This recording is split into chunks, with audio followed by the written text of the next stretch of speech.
Hey, Julian. Yeah, Mike. Why is cancer so serious? I don't know. People do treat it as a sort of instant death sentence, don't they, as soon as they hear it? Yeah, I don't know much about it, to be honest. We need to get someone on to tell us how you can treat it. Okay. Why can't you treat it just like you can treat diabetes and things like that? I don't know. Who are you going to get on? Let's get Inge Breatnach on. She's the world's best oncological veterinary nurse. Let's do it. Fantastic. Hi, I'm Mike Brampton. And my name is Julian Ho. Welcome to Veterinary Ramblings. Hello. Hello, Inga. Hello, Inge. How's things? We're fine. How are you? Good, thank you. Yeah. And I wonder whether we go straight in with the hard-hitting questions. Mike, you've seen some of these episodes or heard some before, have you, Inge? Yes. Yeah. So you know a bit about what to expect. If we go too fast or ask any questions that are harrowing or too soul searching, tell us. But we like to sort of dive right in. So, Mike, do you want to ask? That's a big question because we've only just met Inga and she seems a very, very nice sort of person. I think she can take it. Okay, I'll go for it. That's absolutely fine. Inga, all of our listeners and probably most of our viewers as well, almost certainly will want to know. 3, 2, 1. Inga, what is your favourite bread? Favorite bread? Oh, it's got to be like an Irish soda bread, right? A cheese soda bread. Oh, yes, I thought it was going to be that. Yeah. Okay. Now, do you put a bit of onion in that occasionally? I like baking, so I like making my own bread. But there's a place back home called Avoca, which does really good food and does a really good cheese soda bread. So I've got the Avoca cookery book. yes, it's great. It's a great cookery book. Yeah. Great, and I've made their soda bread. Yeah, it's never as good when you make it yourself. I reckon there's a secret ingredient that's not in that recipe book. There's something that misses out. Although I always start off making my own buttermilk to start with. Oh, you see, you're hardcore. That's full on. It's easy. It's easy enough. You get a pint of warm milk and put the juice of a whole lemon in, and just leave that for 10 minutes. And the acidic conditions are what help the bicarb soda to make the bread rise. Ah, okay. That makes sense. Yeah, because the buttermilk here, weirdly enough, isn't the same as the buttermilk in Ireland, which is very strange. Well, is it unpasteurized and probably a higher fat content? Maybe. Who knows? So what other bread do you like making? What other baking do you like doing? Oh, cakes. Lots of cakes. The guys in work love me. During lockdown, so I moved job just prior to lockdown, and they found out I could bake and I would bake. And I would come in, and it was when all the shortages of food, and you couldn't get maybe pasta for a while, and I couldn't get flour for a while. So a few times I came into work, and there was a packet of flour on my desk, or some baking powder, or whatever I couldn't get. They were just like, bake us things. So yeah, I'm quite. I like making a birthday cake if someone's got a birthday coming up. Cupcakes. Pizza dough, bread, anything like that. Yeah, absolutely. Excellent. All in. Have you ever seen the book Dough by oh gosh, I can't remember his name. It'll come to me. Really good book of bread recipes, dough recipes. Oh no, I'll have to have a look at that now. Having is it? Oh gosh, Peter Martinet or something. There's a lovely recipe for soup bowls made out of bread. Oh yeah, nice. Very. We went to the Czech Republic at one stage, and you could get your goulash served in bread, which we thought was a typo at the time, and then it just arrives in bread. So you're like, oh, okay. You don't leave it for too long, do you? It'll tuck right in. Well, yeah, you'd imagine not. Otherwise, yeah, exactly. The whole thing just deconstructs onto your plate. So, Julian, is this Dough by Richard Bertinet? That's it. That's the one. Bertinet, not Peter Martinet. Yes. Yeah. I got the F right, didn't I? Yeah. His second one's Crust, isn't it? I was going to say the follow-up to it is Crust, isn't it? Yeah. Yeah, I've got that as well. You've got that as well. There we go. But obviously, Inge doesn't need that, and I haven't got it, and I can't read anyway, so no point in me having it. So on our next episode of Bake with Veterinary Ramblings. Perfect. But that leads us nicely on, I thought, a little segue there into cancer, because I suspect you know a lot more about cancer than Mike and I put together. I know a bit about cancer. Yes. Because you're probably not going to blow your own trumpet about it, but you're actually one of the top registered veterinary nurses in the country in terms of oncology. Oh, that's very kind of you to say. Well, credit where credit's due, or credit where credit's Julian, as they say. So do you want to tell us a bit about that? Yeah. So I got into oncology after a long time in general practice. So I qualified 2007, spent 11 years in general practice, and spent a lot of time kind of wondering about what I wanted to do, whether I wanted a niche. And it was a bit of a chance encounter, really. I had 2 patients in 1 week with grade 5 lymphoma, both golden retrievers, both incredibly clinically well. And on diagnosis, within a week, were put to sleep. And I remember thinking, there's something not right about this. Surely we can do something else. And then I happened to go to a lecture, and the lecturer was telling us about this new cancer hospital he was building in Surrey. And immediately just something sparked, and I thought, that's what I want to do. So I was general practice, went to GP, absolutely terrified, general practice, went to referrals, absolutely terrified, and didn't know what I was doing, moved country, and just loved it. Loved it straight away, worked my way up, just learned. So I did a DIP AVN, and then did my postgrad cert. So I just completed that this year in oncology, and so that's advanced veterinary nursing oncology. And yeah, I love it. Just learn every day. And that's the specialist tech cert, isn't it? That's a university postgraduate cert in advanced veterinary nursing. So it's the highest oncology specific qualification you can do here, I guess. But I am doing the veterinary tech specialist oncology qualification. I'm kind of applying for that this year. And that's through the American college years? That's through ACLIM, yes, through the American college, yeah. Right. So that's pretty full on. Wow. It's quite a bit. Sure, it's amazing, is it? But why? I mean, you've sort of outlined why cancer, because you felt that there was more that could be done to these dogs. What is it that's so fascinating about cancer and treatment of cancer in your For me, I guess it's a mix, because I've had a dog with cancer myself, so that makes me relate, I guess, the human-animal bond in terms of preserving that for as long as possible. I think certainly learning about cancer, it changes all the time. There's always something new. There's always some new treatment. There's always something upcoming that we can do. And because obviously human cancer treatments and canine and feline cancer treatments, we're using the same drugs. We're using very similar protocols, obviously less, intense doses, and different, maybe different end goals, let's say. But it's just constantly changing. There's constantly something new coming up. There's constantly something new we can try, or something else we can help with. So that's part of it for me. It's just the constant learning.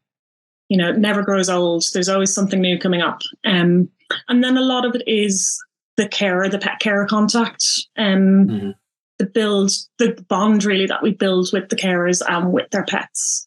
And that's something that I never thought I would love as much as I do. But I've met people. I think one of my first patients when I came over to the UK in 2015, that pet carer, even though that dog died quite a while ago, she keeps in touch with me. I get photos of her new dog, so that's, you make such a difference in someone's life. Yes. And they remember that, they appreciate it. And I think as a veterinary nurse, it's really nice to be doing something that we can use our skills and be very much appreciated, and have that bond with people.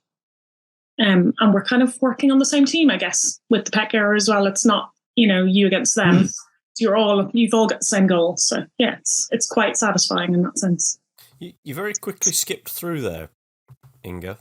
Did I hear you say that your dog had cancer? Yes, so he had... This is Eric, isn't it? It is Eric, yes. He's a Eric, sweet your dog. Okay. How did that affect you? So it was quite strange, actually, because he had a very, very small mass that I found one morning just petting his stomach. He used to roll over for a kind of tummy rub every morning, gave him a tummy rub and went, oh, what's this? Just a tiny, tiny, matter of millimeters lump on his chest.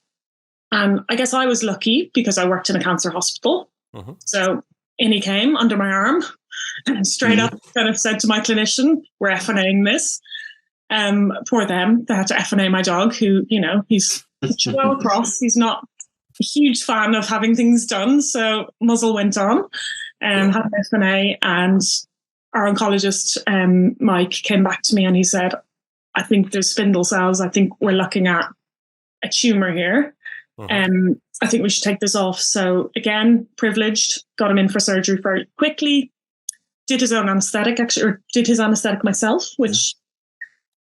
I just didn't want to stick someone else with if there was an issue. Yeah, absolutely. So I need this by my side, just holding my hand. But and then got a diagnosis back of a soft tissue sarcoma, and we were lucky. It was a grade 1, low grade, no further treatment, just monitoring. But I think it definitely brought it back to me because I became the client. Apart from that time when, doing the anesthetic, I disassociated completely. I was like, right, this is a different dog. It's under drapes. It's fine.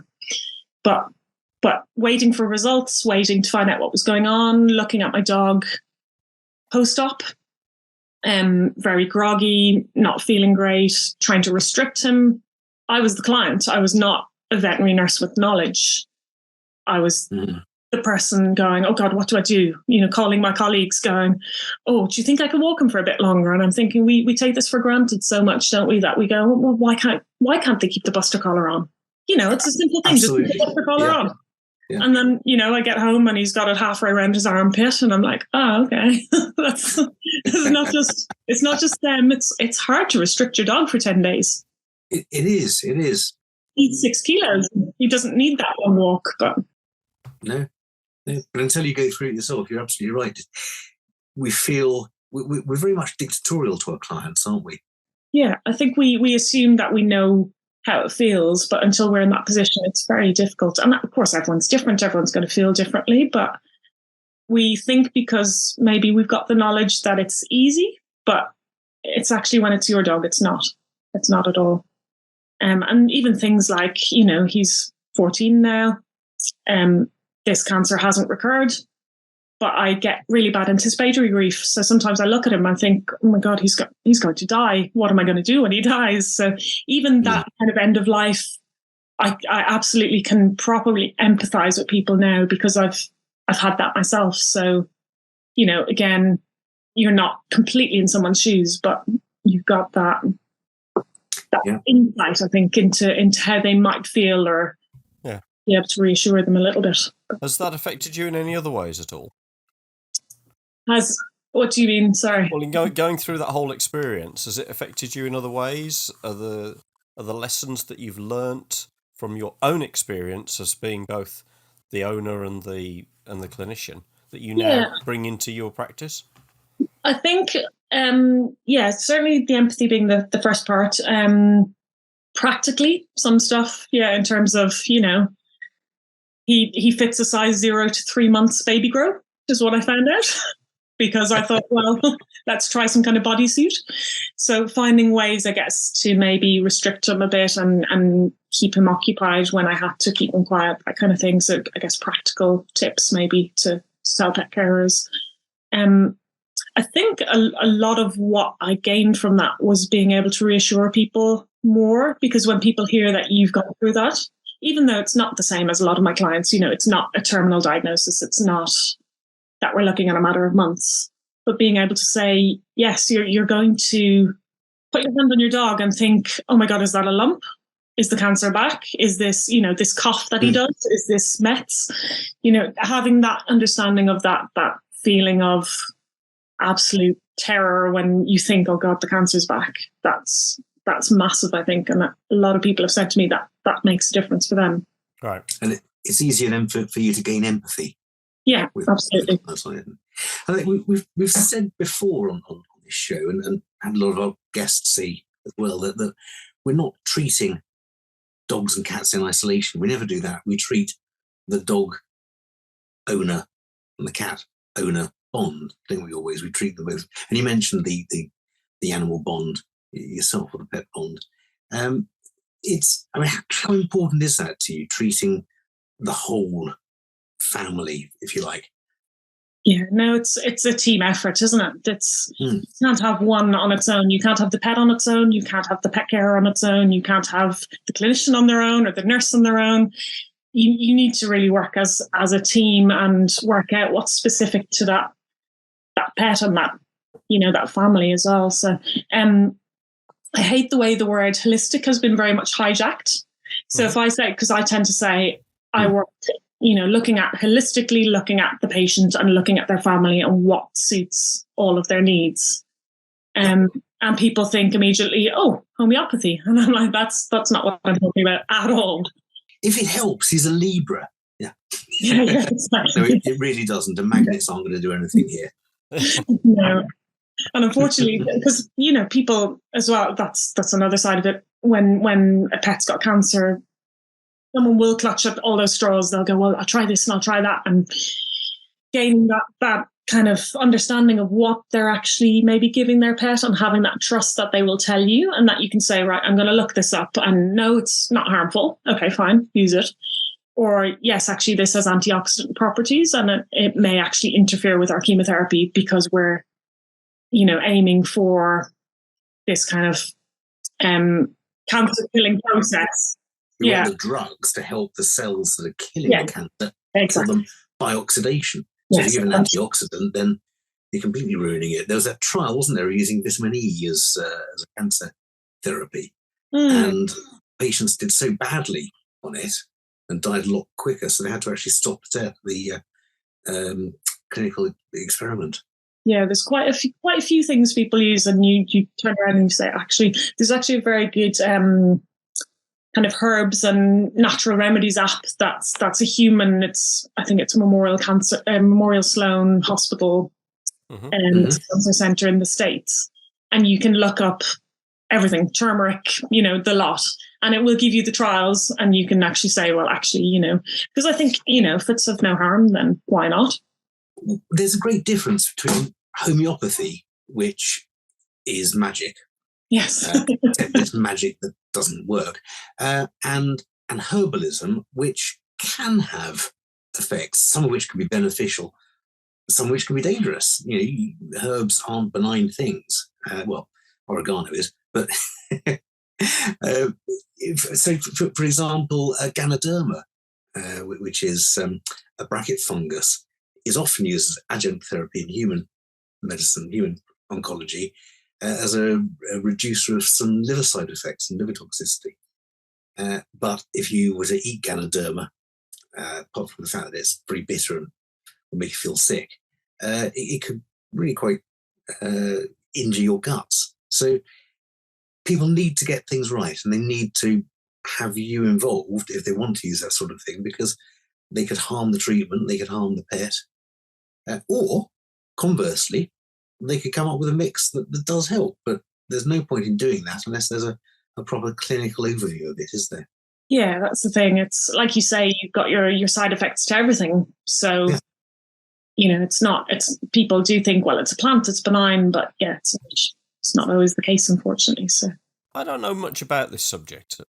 My dad died with cancer, but that was that, and that. But it strikes me this is a pretty tough area to work in. I guess it is and it isn't. It's something that I get told a lot. A lot of people, it's probably the most common thing people say when they find out I'm working in oncology. They say, oh, that must be so sad. Right, okay. And I have very much flipped it on its head in a way, because yes, there are very sad moments, and yes, a lot of our patients will eventually pass away. Mm-hmm. But we have these moments of kind of life-affirming joy as well, where the patients do much better than expected. Or we have a dog at the moment that we diagnosed in 2020 with lymphoma. She was on oxygen, she was dyspneic, she's mediastinal lymphoma.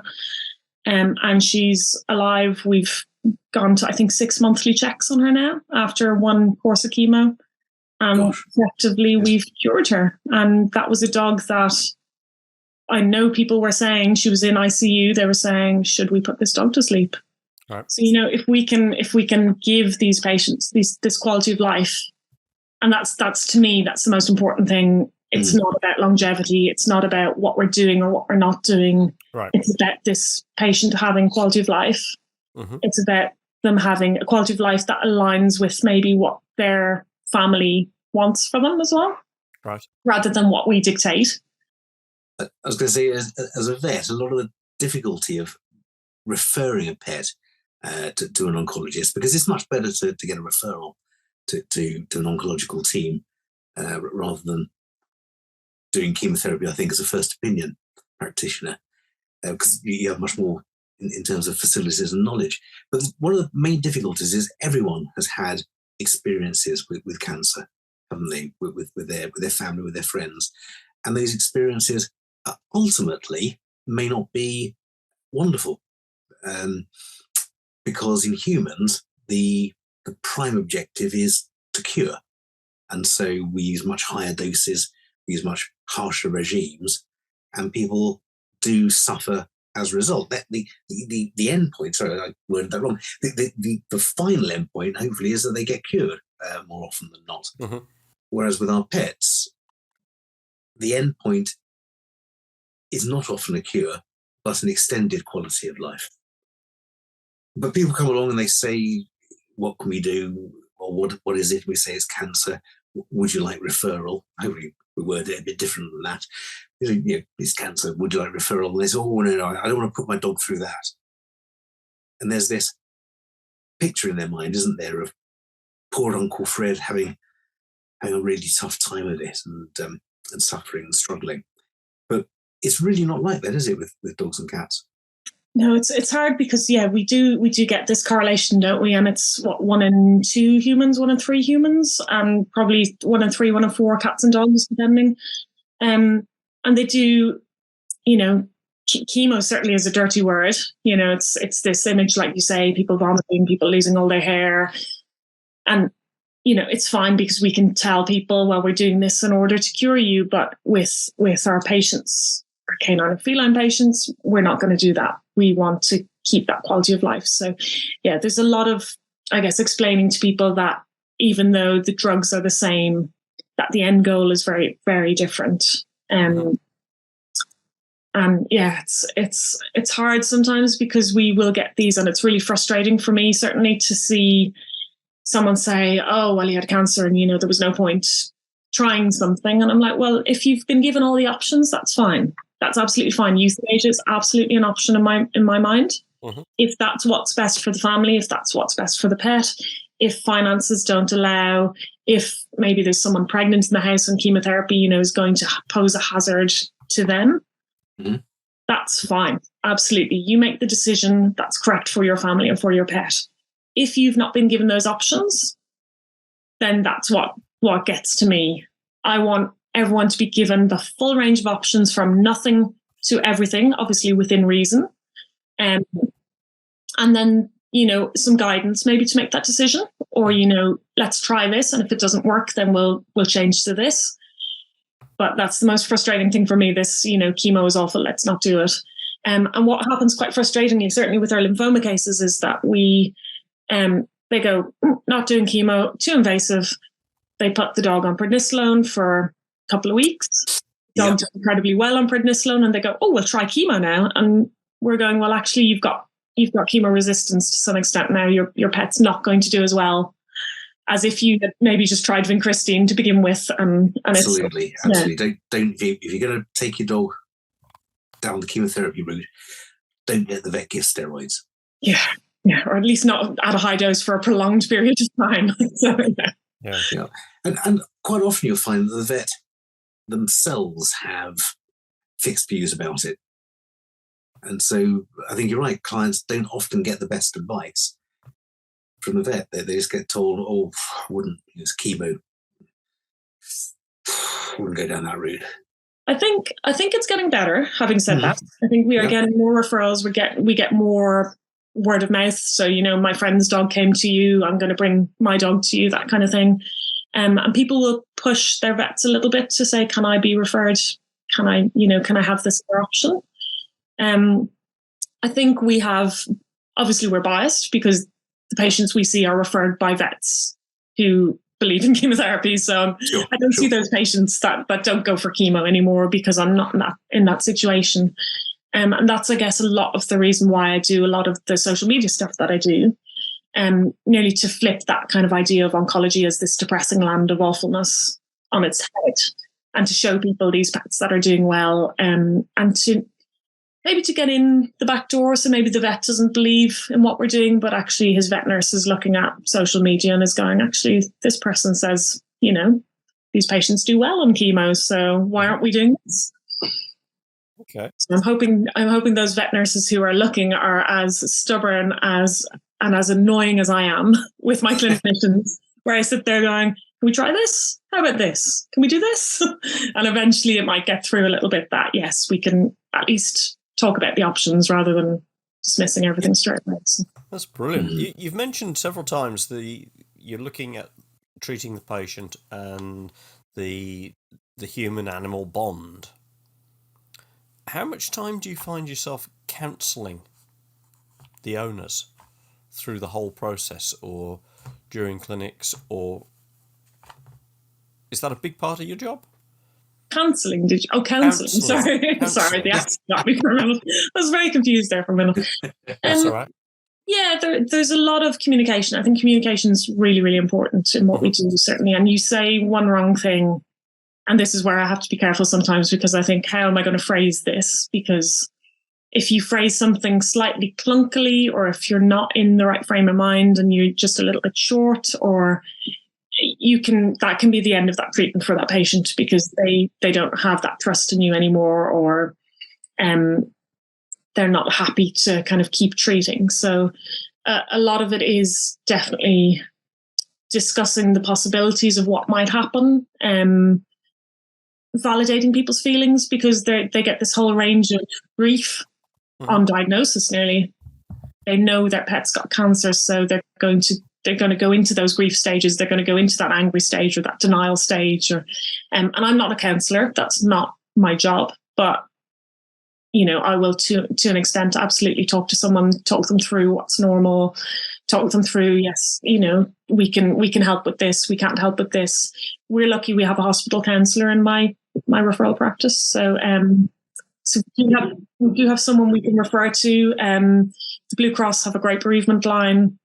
There's lots of pet bereavement and pet counsellors out there nowadays, actually, as well. So there's lots of signposting of, you may be struggling with this, but actually here's someone who might be able to help you. Or there's some forums and stuff as well, online. Obviously, you've always got to be a bit careful about those, but just putting people in contact with people who know what it's like, I think, is hugely valuable.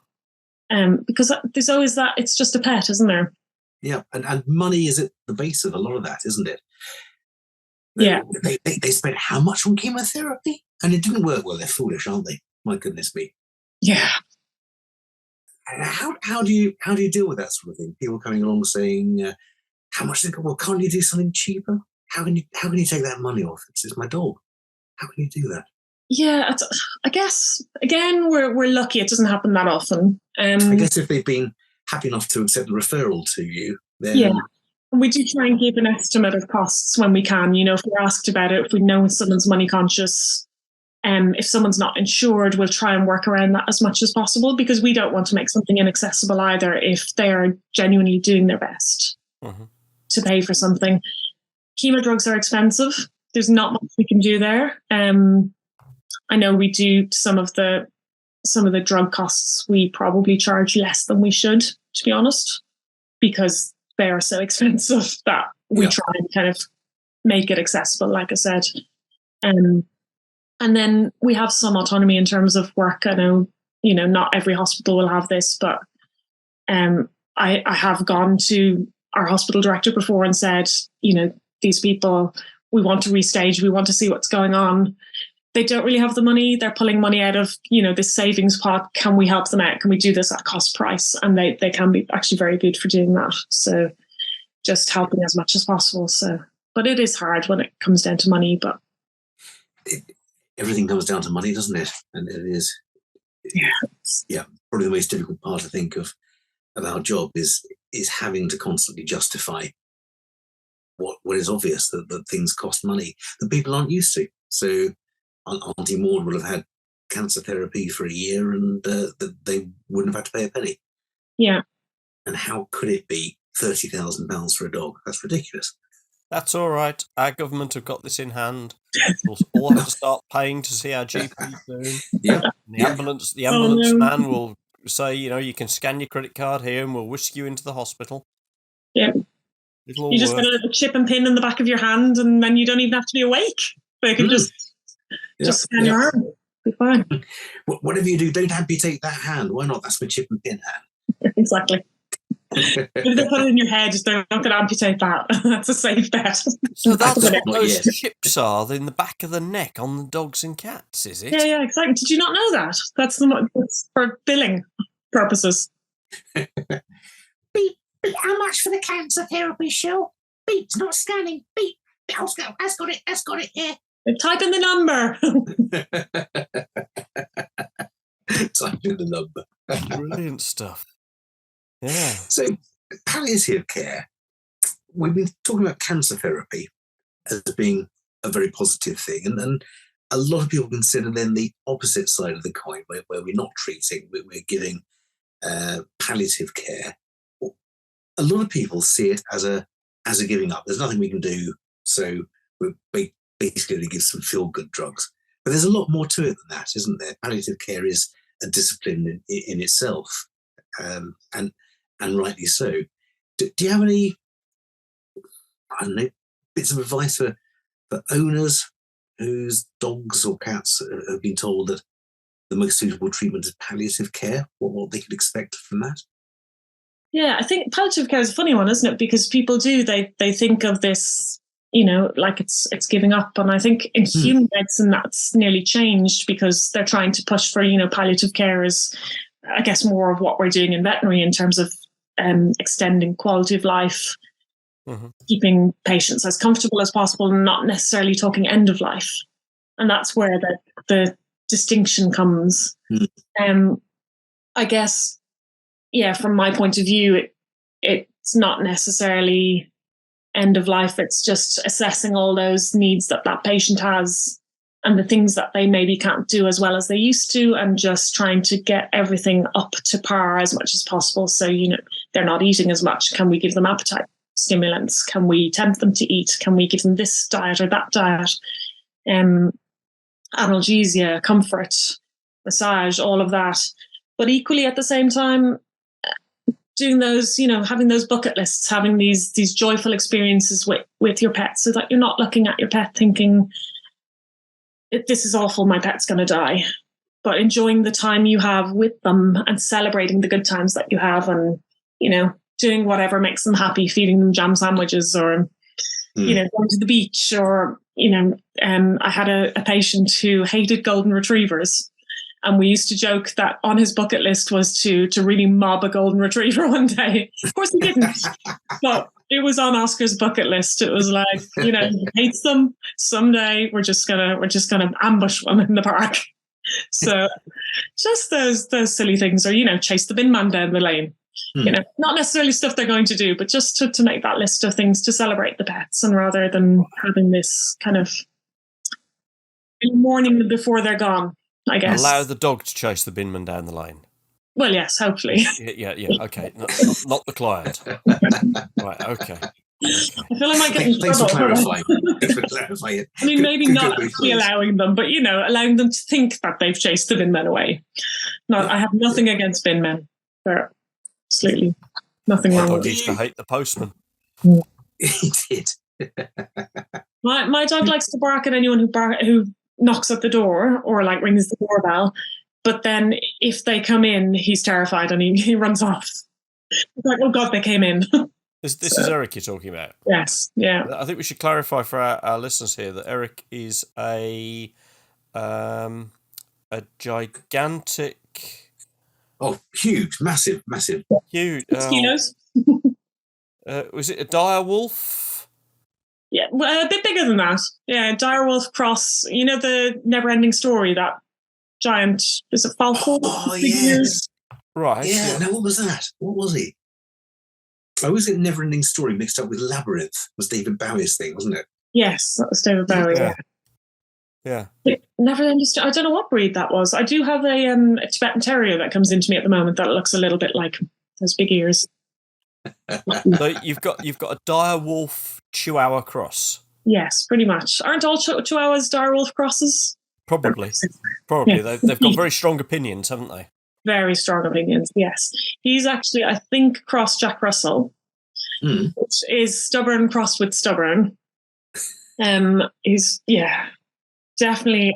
I have been trained over a period of probably 7 years to submit to his will. So he just looks at me and I feed him toast. It's pretty much how it works. Sounds reasonable. That sounds reasonable. He's also trained, so I bring him to work with me. He sleeps in a crate under my desk, and the person who sits behind me brings in extra lunch for him most days. Presumably not a lot of extra lunch, because for a dog that size, a little goes a long way, doesn't it? He would eat it if she made it, but she brings in an extra sandwich for him, and he will harass her from about 12 o'clock. You'll hear these little feet tippy tapping, and he starts kind of and like snorting and having a little sneeze just to remind her that he's there. And I'll hear her go, no, not yet, Eric. Lunch isn't yet. And I'm going, what is going on here? Literally, the dog has trained you to bring in extra food for him. That's pretty good. Clever little dogs. That's damn good going, that is. Do you find that you take your job home with you? Well, she takes Eric home with her. Take Eric home. I'm wondering, you I know you like listening to music. You told us that very kindly in your email to us. But what do you do to sort of switch off and expel the bad thoughts when you get home? Are there bad thoughts? Do you manage to compartmentalize things, or do you take the case home with you? Yeah. So in terms of like euthanasias, that kind of thing, if we do have them, I'm not massively emotional in work. I'm not a crier in work usually. They do upset me, but I will bring them home sometimes, and I get home and have a bit of a weep and kind of just maybe mourn the patient. And I tend to then set that aside. So I'll have my half hour to get upset and try and just then shake it off and, reset, because I'm no use to anyone if I'm upset on an ongoing basis. I think the majority of our patients, because we do so much, we do all we can for them.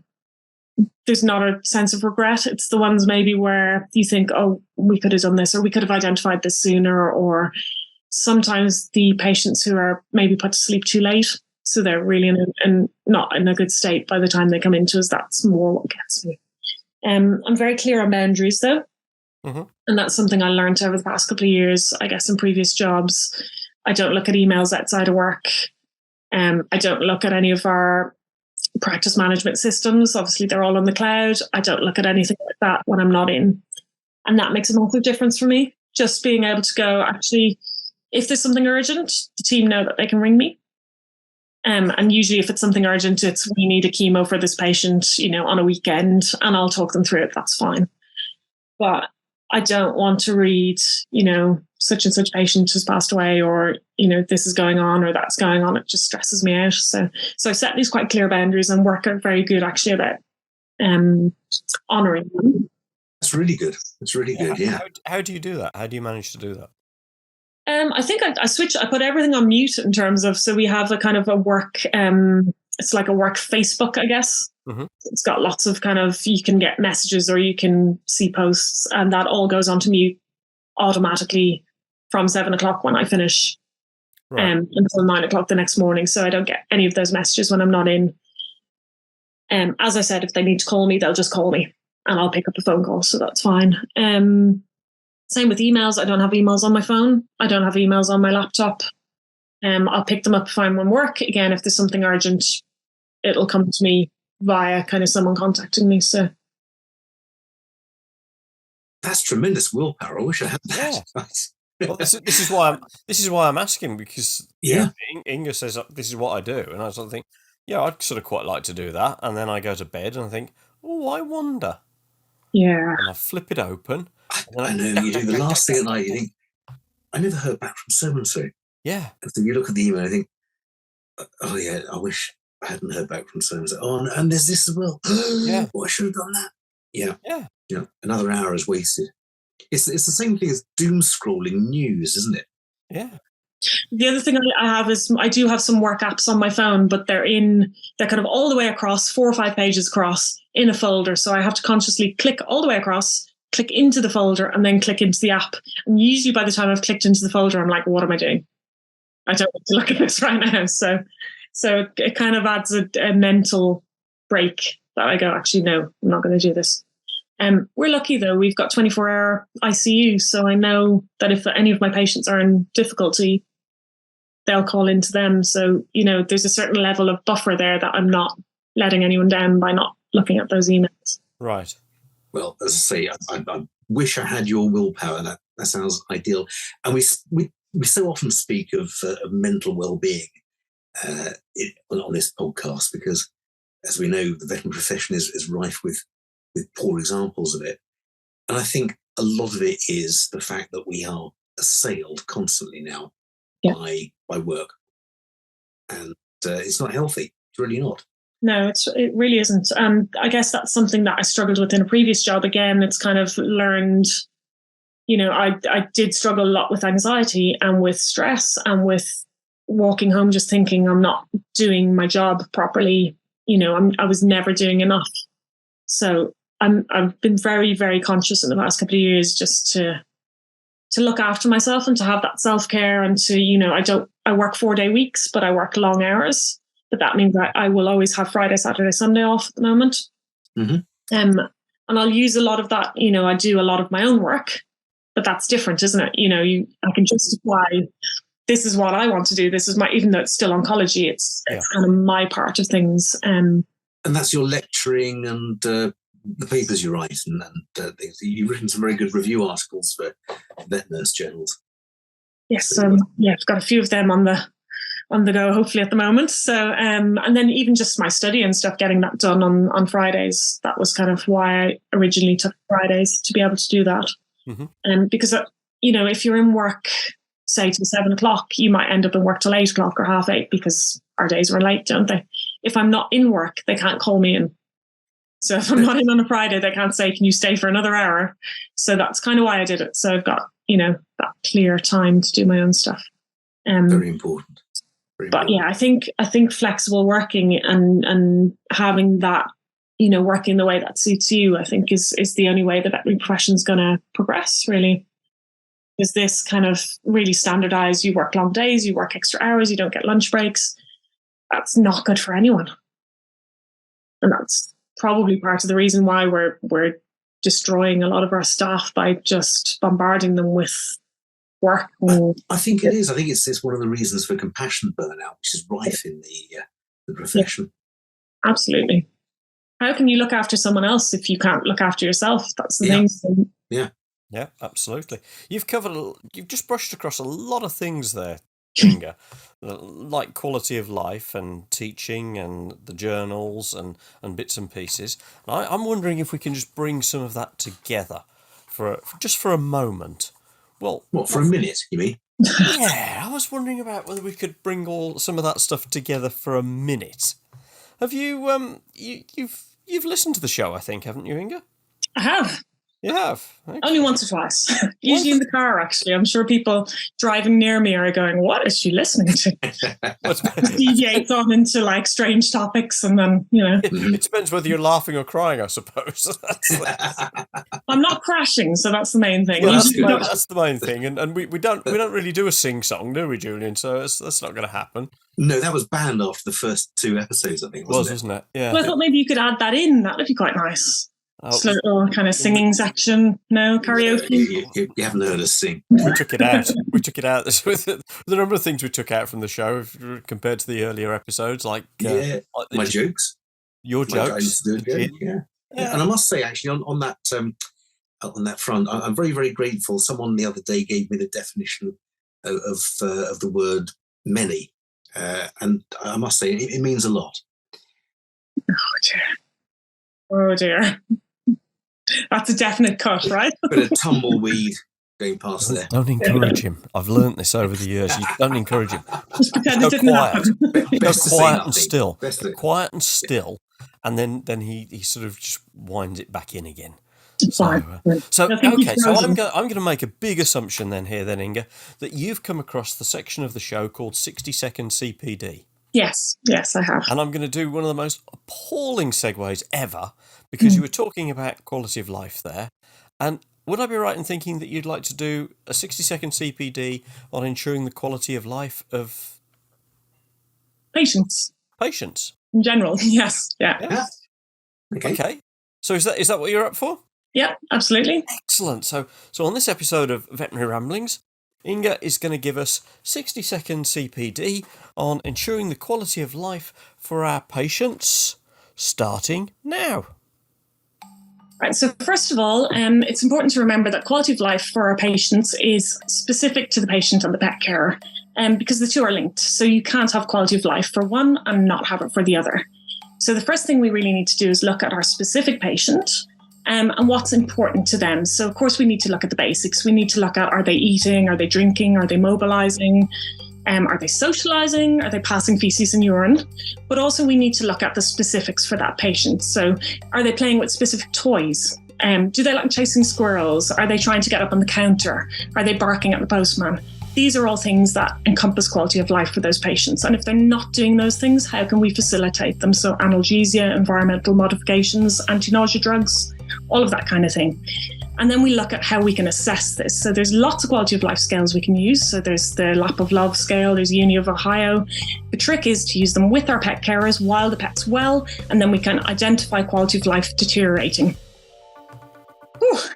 Very good. I left out a line, but I lost the time. That was good. No, that was perfect. Perfect without that. What was the missing what line? was that line? Oh, taking decisive action once we have identified that. Yeah. There we go. So that will go into question time there. Fantastic. Inge, what a brilliant 60-second CPD. That's super. Thank you very much. I could picture you encouraging the postman to knock on the door and run away, just so the dog barks and gets all excited. And it wasn't quite clear to me that, does the postman dress as a squirrel while he's doing that? I mean, I think that, well, that's probably a different podcast, I'd imagine. Yeah. That's probably not worth discussing on this one, I think. But best not. I think there's one of the German sites cover that, don't they? Yes, probably. It's a niche market right there. No, that's brilliant. And so it's really getting to know what the pet was like before. Yes, absolutely. And comparing that to the during, Yeah. so that in the after we can model that behaviour. Yeah. And if the pet is no longer enjoying the things he or she used to, then there's something wrong, isn't there? And we need to rectify that.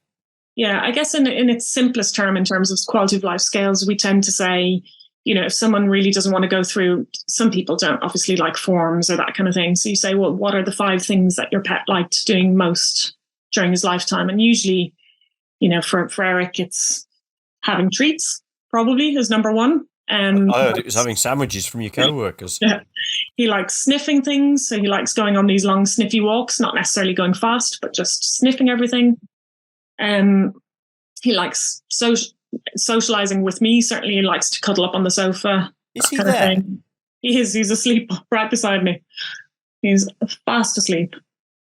It's past his bedtime. He also likes to go to bed at 9 o'clock. So he will stand on the stairs staring at me about 9 o'clock going, "Are you coming to bed, Mum?"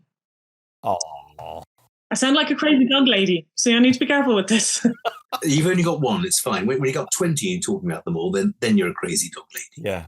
I do joke that because there was a story in the paper a couple of years ago where I think a lady sadly passed away, and they went into the house and her husband was there, and the dogs were just popping out from behind the washing machine. She had 82 chihuahuas. So I do tend to joke that I just need 81 more and I'll be set. So yeah. Quite possibly. I know. I believe they took them away, rehomed a lot of them, neutered a lot of them, and then left the husband with 6 that were very loyal to him but unrehomable, apparently, which didn't surprise me. And they duly ate him. Yes, probably. Well, 82. 82. I think 6 is still too many, but 82 definitely is, isn't it? One is more than enough. One is more than enough. I always said I'd get a big dog, and I got a Chihuahua cross. So, something went wrong somewhere. He's a big dog in a small body. Yes, absolutely. Big personality. What's the collective noun for Chihuahuas? Oh. A dentition of Chihuahuas. A land shark of Chihuahuas. I don't know, what's the shark multiple? Wouldn't be a school. I don't know. I've certainly not heard of sharks, is it? Chat amongst yourselves. I'm going to look it up. Well, no. I want to see your. Have you done a certificate? Have you done a CPD certificate? I have. Yeah. Yeah. You want to see that? Yeah.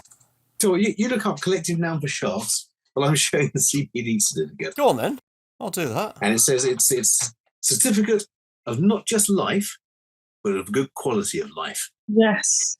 And what have we got? We've got. Oh my word! We've got some breads. So these are breads that I've made. This is a fougasse, which is just a nice little decorative roll. This is a tear and share, what I call a pine cone loaf. Some bagels, some bao buns. I'm getting into doing now. Nice. I make cakes as well. So there's a wedding cake I made for a friend. This is all about you, Julian. Sugarcraft flowers. I think he's going to post them all to me. I think he's showing off. What have you done, Inge? He's showing off everything he does to you because you bake cakes and bread. Well, that's because Inge didn't send me any pictures or a loaf of bread before she came on the show. Well, perhaps she didn't know that. If she doesn't send me a loaf of bread, I can hardly. Perhaps she didn't know she had to do that. Well, I'm sorry. It wasn't in the instructions. I can't tell everyone everything. We've given her 3-page instructions on what to do before she comes on the show, and none of it says send us a loaf of bread. We sadly neglected that part of the podcast, haven't we? Yes. Alicia, if you're listening, our producer, Alicia, we need to have a little section saying, "Are you prepared to send a loaf of bread or a small cake, or even a large cake?" It's not as if either of us are starving, is it? I mean, come on. No, pathetic. Wasting away, fading away. Get on with the CPD stick. What's that? Looks like an X-ray. Okay, well, it's an X-ray of a dog with multiple metastatic lesions. Right. That actually did very well on chemotherapy and was still around 8 months after this view was taken. Beautiful. And there is a very bad shot I took today of a coffee, just because you like coffee. Love coffee, yeah. Now, what sort of coffee do you like? What sort of coffee? Oh, I'm not a coffee snob. Well, I am a coffee snob, but it has to be proper coffee, no instant coffee. I can't. Oh, no, good. No, that's fair enough. Good. So, yeah, just a good proper coffee. Actually, my mum's friend has a coffee company in the Lakes, so. Oh, does she? I'll say I love Pennington's coffee because they do a good coffee. So that's a little dig for Pennington's Coffee in the Lakes. If you're passing by the Lakes, is that Coniston direction? No, they're in Kendal. They're in Kendal. Oh, right. So get some mint cake to dip it in your Pennington's coffee. Exactly. That's it. And you mentioned you like music. Yes. So that's a mandolin. A mandolin, yeah. And it's not, okay, yes, I did make that, but it's not all about me. What sort of music do you like? Are you a mandolin player? Is it just mandolin you like, or do you like other things? Well, I do branch out from the mandolin specific music. It's a bit narrow, a niche. Yeah. Bit of everything, really. Massive range. So my mum would have brought us up listening to like the Beatles and Hendrix and Bob Dylan and the Doors. That's quite cool. She's got good music taste. So, and then I'll listen to classical. I've got music in work generally in our chemo room, so we tend to theme it to the patient. So, for example, we've got a dog called Hugo comes in. We sing. I don't know. Do you know the "We Don't Talk About Bruno" from the Disney song? Oh yes. So we'll play that in Canto, isn't it? Yes. In Canto, yeah. We play that, but we sing Hugo where they say Bruno. So we'll play the Scooby-Doo theme tune for a dog that looks like Scooby-Doo. Breathnach. Yeah. Bit of everything. Sorry, I have some sort of weird Tourette syndrome. Whenever someone says Scooby-Doo, I do my Breathnach. Hey, you like your Scoobs? Very good. Okay, so let's go back. Let's wind this back just a little bit. That's a fantastic certificate of your achievements in bread there, Julian. Well done. Thank you very much. You're very welcome. Thanks, I was ready. No. It's a certificate of the achievement of having Inge on tonight. That's what we'll focus on that bit. Certificate of not just life, but a good quality of life. That's and really, perfect. I think tonight has taught us that, hasn't it? That That's a lovely summary. life has to have quality, otherwise Okay. it's nothing. So before you went into that, you said, what is a group of sharks called? Yes. Any ideas? No. I feel like I should know this one, but you sort of feel that you should know it, and we've all heard of a school of sharks. But have you heard of a shiver of sharks? Oh, a shiver? Nice. Or a frenzy of sharks? Well, I feel like a shiver of chihuahuas would be perfect. It probably Because they do that shaky thing, but they will also kill you. Yeah, I have to say, thank you very much, Shark World, because I did say a herd of sharks, and in fact, herd of sharks is actually correct, as well as a gam of sharks. A gam. A gam. A gam, a frenzy, a school, a shiver, or a herd. There we go. We've learnt something there, haven't we? I guess when you're faced by, say, 50 or 60 hammerheads coming towards you, you're going to think of all those words and more. Yes, Yeah. I'd imagine so. Yeah, probably. Something along those lines. Yeah, probably more along the lines of sharks. Yeah, well, that's where you learn that adrenaline doesn't come in a little bottle and is clear. No, you wouldn't want to bottle that. Oh, no, one, sorry, would it's the effects of adrenaline, isn't it? Yes, right, okay. Sorry, okay, bad joke there. That's I fear we're getting off the subject again, which is what we do. I think we've It's a well-named podcast.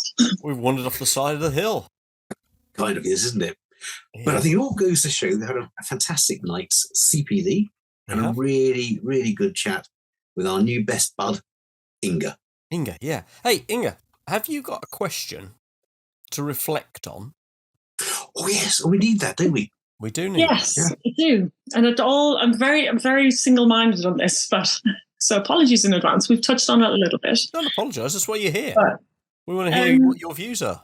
So my question really is, I guess, when we as vet professionals see a patient with a medical condition, so something like diabetes or Addison's or Cushing's or, disc protrusion, something surgical, we're more than willing to attempt treatment.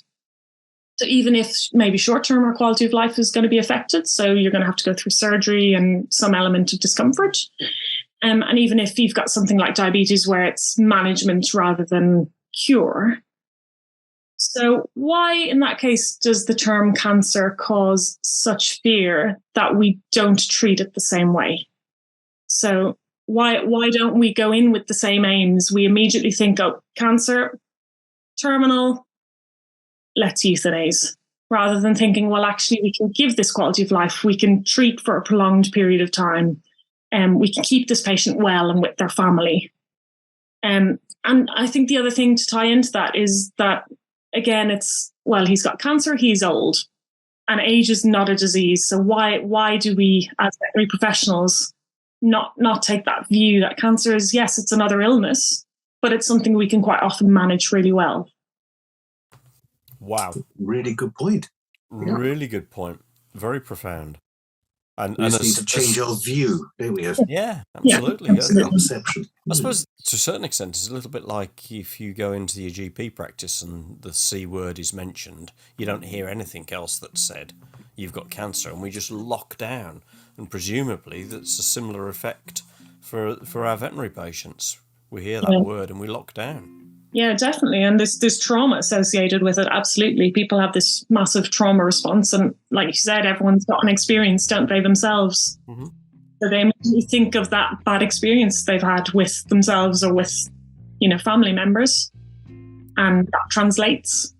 So I think it's our job as veterinary professionals to say, I know this is a scary thought. I know this is a scary conversation. Let me give you the information that's correct, that pertains, and let's talk about what we can do to make things better rather than nearly joining in that trauma response and kind of having a little panic with them.